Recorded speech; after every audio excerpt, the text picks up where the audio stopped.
कि इस बार वो सफाया कर देगी, सुपड़ा साफ कर देगी भाजपा का पूरे के पूरे प्रदेश से। ये बात गणेश गोदियाल भी कह रहे हैं, प्रीतम सिंह भी कह रहे हैं, हरीश रावत भी कह रहे हैं। 3 तिलंगे होंगे नंगे, 3 तिलंगे होंगे नंगे। ये प्रमोशन में आरक्षण का हत्यारा प्रीतम सिंह चौहान, यशपाल आर्य और सुरेंद्र राकेश। कि ममता राकेश तो आपने देखा भगवानपुर में तो 3 बार लगातार विधायक हो गई हैं। सुबोध जी ममता जी को भगवानपुर में सपोर्ट कर रहे हैं, भाजपा के साथ भीतरघात कर रहे हैं। ममता जी ज्वालापुर में सुबोध जी को सपोर्ट कर रही है, भीतरघात कर रही है। और हमेशा इस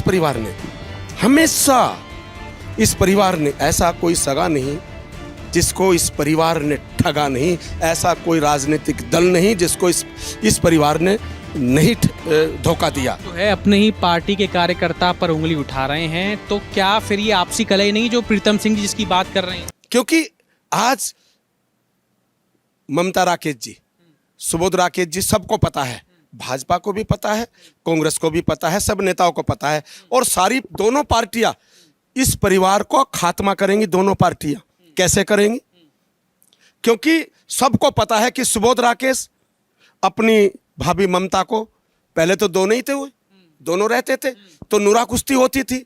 अब तो इस साफ कर दिया उन्होंने कि ममता जी ने कहा कि तुम्हें भी विधायक बनाना है, इस बार ज्वालापुर चले जाओ आप।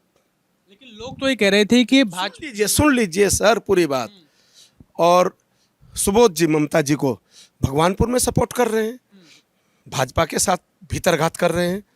ममता जी ज्वालापुर में सुबोध जी को सपोर्ट कर रही है, भीतरघात कर रही है।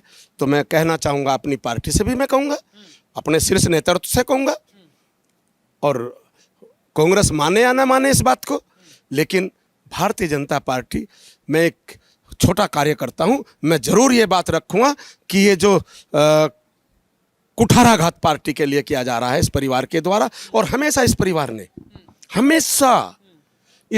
ने ऐसा कोई सगा नहीं जिसको इस परिवार ने ठगा नहीं, ऐसा कोई राजनीतिक दल नहीं जिसको इस परिवार ने नहीं धोखा दिया। जो है अपने ही पार्टी के कार्यकर्ता पर उंगली उठा रहे हैं, तो क्या फिर ये आपसी कलह नहीं जो प्रीतम सिंह जी जिसकी बात कर रहे हैं?